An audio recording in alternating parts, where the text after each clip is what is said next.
Let's understand this recursion problem. And there's another technique, take notTake or pick notPick technique. So we'll understand this problem using recursion. And I have already explained this technique in another video that is under a logic building playlist. And here also I'm going to explain one more time. And this video is going to be long. And I'm going to use Golang as a programming language here. Let's understand the problem, write the code, and try to understand the code. So problem is the house server that's in the one of the video in the playlist called logic building I have already written. So we'll write this program once again and try to understand this in a detail. So it's saying you are a professional robber planning to rob houses along a street. Each house has a certain amount of money stashed. So if you see, these are the houses and this the number is the money. So the only constraint stopping you from robbing each of them is adjacent houses have security system connected, and it will automatically connect to the police if two adjacent houses were broken into on the same night. So it's trying to say, like, if you rob first house and rob second house, then that's not allowed. So the only way is if you rob this house, then jump this one and come to 3. So 1 3 4, and then after that you cannot rob the 1, and there is no other item. So you have to try all possibility. Again, you can start from 2. So 2 is the amount also, and then we can jump to 1 2 1 3. So if you take this combination 2 and 1 3, the total is 3, and if you take this combination like 1 and 3, then total will be 4. So output will be 4. So that's why the explanation is also a rob house 1, money equal to 1, and then rob house 3, money equal to 3. Total amount you can rob is 1 3 4. So the 4 is answer. So let's write the code and we'll try to understand. So I'll take this example.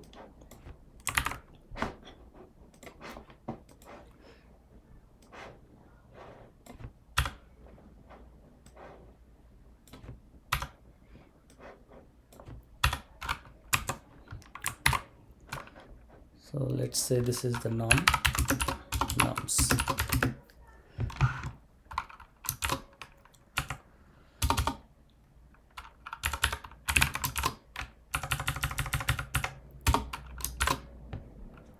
Okay, so when we try to use the recursion, we'll start from the last index. We can start from the beginning, that's fine. I'm going to start from the last.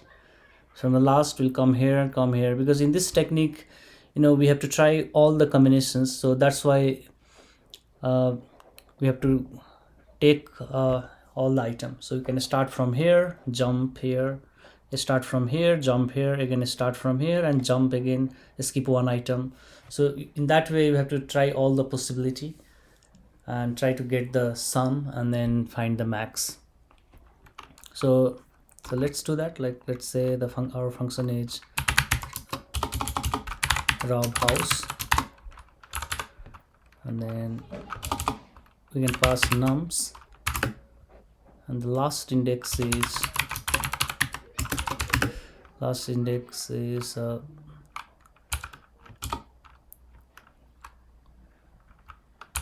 length of nums -1. So that's a 1 here, and we can pass the last index, and whatever it returns, that's the max. We can print that value. So let's write this function, func rob house, then the nums last index is int, and return the int. So we need the exit condition or base condition first. So in the case, like, if there is only one item, so in that case we can return this 1. So our base condition is if this last index, because last index is 0, because we know last index is currently it's this one, so it's a 0 1 2 3, so this is a 3, so it will come to this place, again jump here, again sometimes it will start from here and come to here. So whenever the last index becomes 0, in that case just return that item, so nums last index. And also there's a chance the last index will go beyond 0, so in that case if last index is less than 0, then return 0. And now here we need the pick and not pick technique, or take or not take technique. So let's say I say T for take, and then in that case first we are in this place 1, then in that case we can consider that item like take that item. So the take that item, that means it's a nums and the last index. So that item, I'm taking this item and then again jumping to this place, like skip the next one and jump to this place. So in that way I can call this function again here.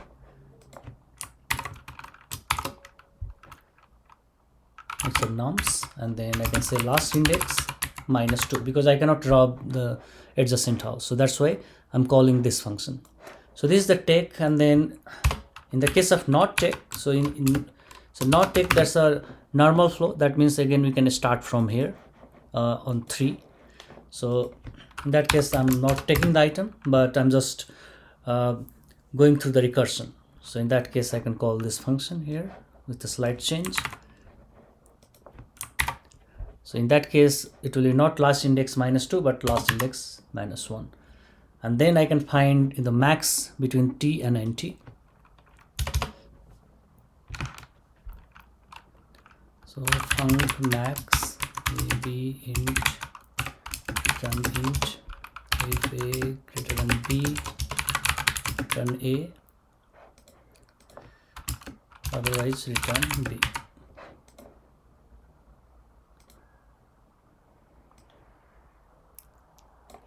Okay, so let's run this program first.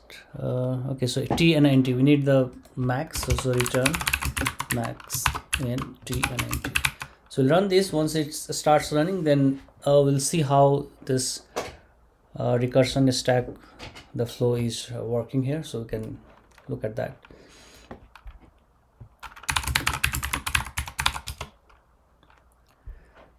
Uh, 10 cannot convert. It's a length, the bracket should end here. Okay, save it. Last, okay, index d is missing, 16, line at 16.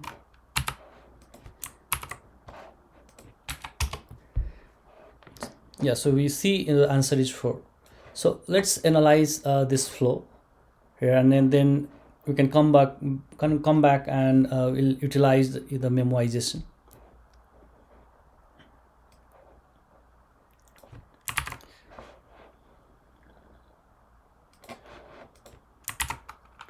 So this is the number, and we know the last index was it's this one, so that means it's a 3.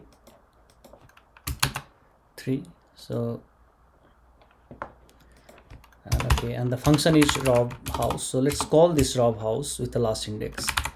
So rob house, and just for understanding this flow, I don't want to make this longer, so just I'm passing the 3 here. So we are calling the rob house 3.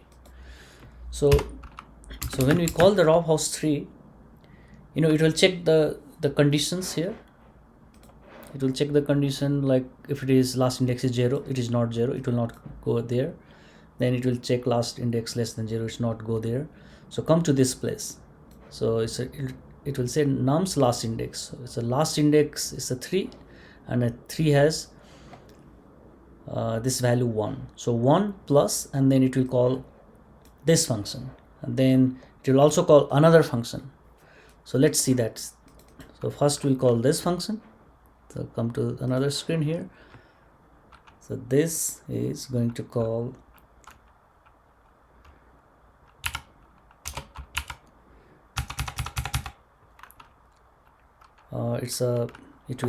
it will take this number 1. So 1 plus, and then it will call rob house. It will call rob house the last index minus 2. That means this place. So that means you can say like rob house 2. So it will call this function, and then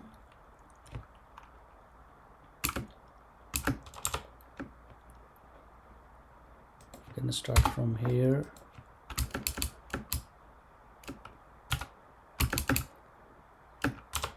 So it will also call another function that is 0 plus rob house.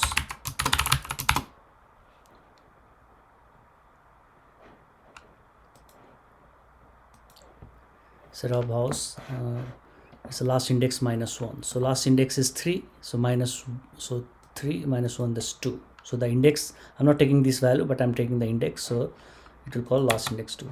So it will call this function and that. This left and right, you can say. So see the example. It will call this function, and then it will call another function here.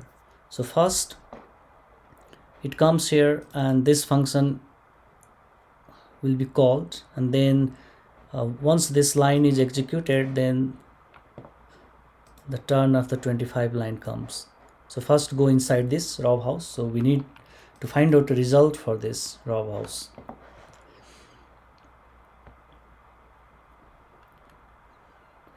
Okay, let's see the code here once again, another screen.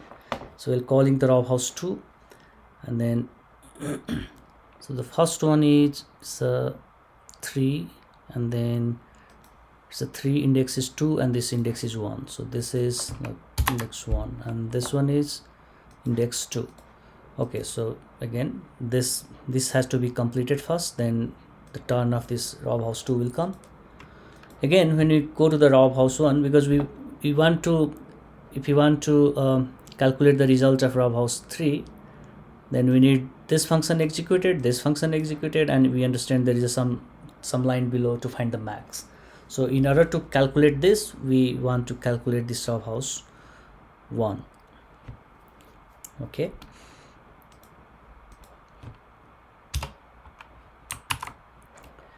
Okay, so when we call the rob house 1, again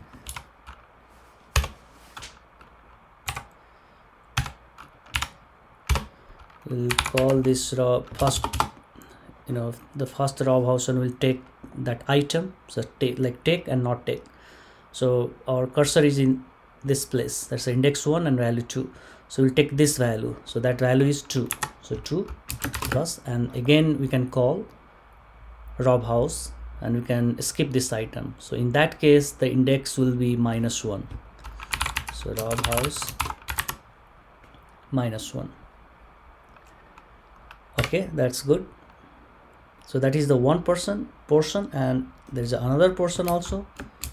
So let's move this a little bit far from here. Okay, this place. So okay, so in that case first we jumped and we went to the minus 1, and index was at 2, because rob house index is this place, so that is the index 1. So that is the take condition, and that not take condition is just another function call. So not take condition is this one, just last index minus 1.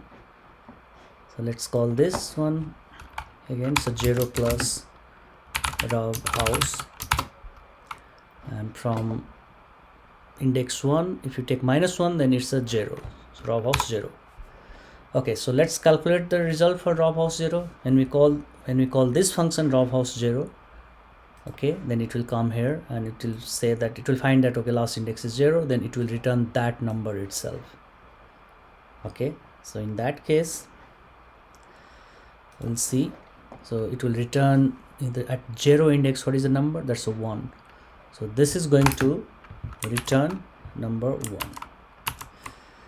So in a big bracket, or I'm just saying value, so return, this function is going to return 1, and in this case row house minus 1, so this will return 1. So yeah, so before that, if first this function will call, and this function in case of minus 1, what it does return, so if the index is less than 0, then return 0. So this value will be 0, so it will return 0. So 2 plus 0 is 2, and this is going to return 1. So if you take the max between the 2 and 1, then so at the end it will return 2, because 2 is max. So the rob1 is rob house, that's 1, it's going to return 2. Okay, so in the similar way, the rob2, this one returns 2, so 2 plus 1 3, but again to calculate the rob house 3 what it's going to return, we have to also calculate this function. We know this process is done, and now we have the 2 plus 1 equal to 3. So we have to call for this one. So let's call the rob house 2. Move this a little bit here. So again, and we call rob house 2. So that's a 2 is at 2 is the index, so 2 is index, that's a here at this 2 is index. If I skip this item, then it will come here, so index will be 0. So first I will take the item, so I'm here, this index 2, 3 is a value, index 2, so this value is the 3, so I'll take this item 3 plus, and then I will jump to this place 1. Okay, so that I'll call that function at 1, that's the index is 0, so rob house 0. Okay, rob house 0, and so that is the for this rob house 2, this is the one call. That's you can say this left call, take item. Now we have to call not take item, that's the right call. So when we call another one, then that is from the index 2, that's index 2 here, so you can simply call 0 plus rob house 1. So if you analyze this scenario, the rob house 1, we calculated rob house 1 here, and we also the rob house 1 we calculated here, which returns 2. So in that case, if you want our current logic, is going to call rob house 1 and then rob house minus 1, and it keep continue. But we know we have already calculated this result, rob house 1 equal to 2. So in that case we can use memoization. So that's what I'm going to use that in our code, and that's what I wanted to show you how that we are calling the same function again, which we have already called, and we have already got the result. So that's why we called here rob house 1 here, we have already called this place here. So let's use a memoization, or let's store that result. So for that I'm going to modify the code.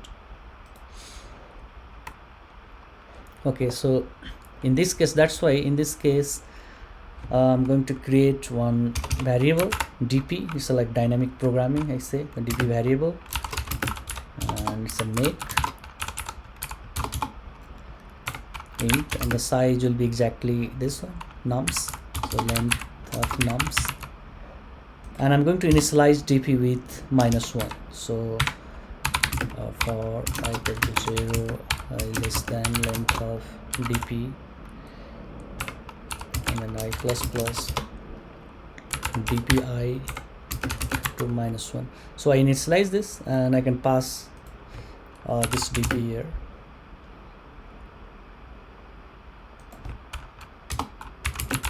dp here, and then this result I can store in a dp. So let me store this first, max, and then I'm returning aim, and before returning aim I'm going to store the result in a dp. So dp and last index, and then store the result m. So we store all the result as like we go deeper and deeper in a like function. In that function, whenever we get result, whenever the sum function return the result, we can store the result with that index, and we can check if that result is already in a memory, and we can return the value itself. So if dp last index equal to, it's like not equal to -1, because we already filled this with -1. If it is not -1, that means we have some result of some function. So in that case, return dp last index. So here also we'll get same result, but we have to pass this dp in this function call. Okay, let's run this. 22. Oh, this should not be comma there. Okay, we still get into the 4. And one more thing, we can try and print and see how this flow is working. So if I print here, like fmt println last index equal to last index, and then let's print the value also. Value equal to this m. So that means, whenever the function returns something, before returning I'm printing this. Let's print this stuff here, last index, and the value is this one. Let's use this function in this place, and value is 0. And if I run once again,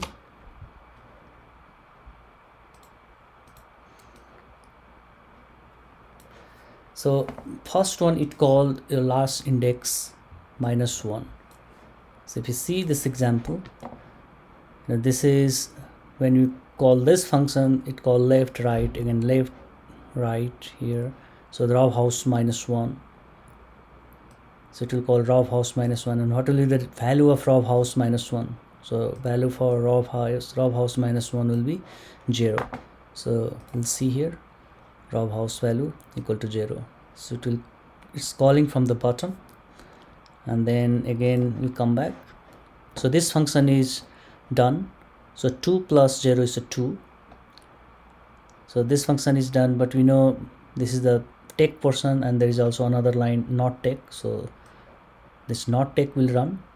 So row house 0 will run. So that's why it's a last index 0, and its value it returns is going to 1. So we can see that. So value it's going to return 1. So now if you see in the 2, so 2 plus 0 2, and this is the 1. So what is the max? That's the 2. So row house 1 will return 2. That's it. Row house 1 will return 2. So now next turn is row house 1, and that is going to return 2. Okay, and again see, so this return 2. So now this is turn up the row house 3. So for the row house 3, the left portion is done. Again it's going to call the right portion. So in the right portion it will call row house 2, again that call row house 0, and since we have already calculated a result for row house 0, it will return this one. So it will call this, and it will return row house 0. So you can see row house 0. Yeah, so that is the flow. And also if you want to make one more print like before dp things, whatever the value index have in a dp, so you can check here, like you can say dp is working, index percentage d, the last index, and value to dp last index. So we can check this also here. So dp is working, so index last index.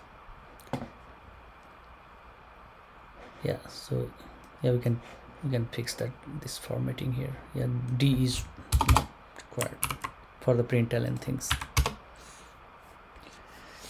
Yeah, so that's all about this memoization code here. So it's working for the memoization too. So you can, yeah, so you can go through, by yourself, about this flow once. If you go this flow by yourself, and you can get more confidence. So you can try with the 3 examples, or you can try with 4 examples. But what I realize, just by looking at this video, you'll get some ideas, theoretical ideas, but when you practice this once and go through this flow, you'll have the better understanding on this. So that's all for today. Yeah,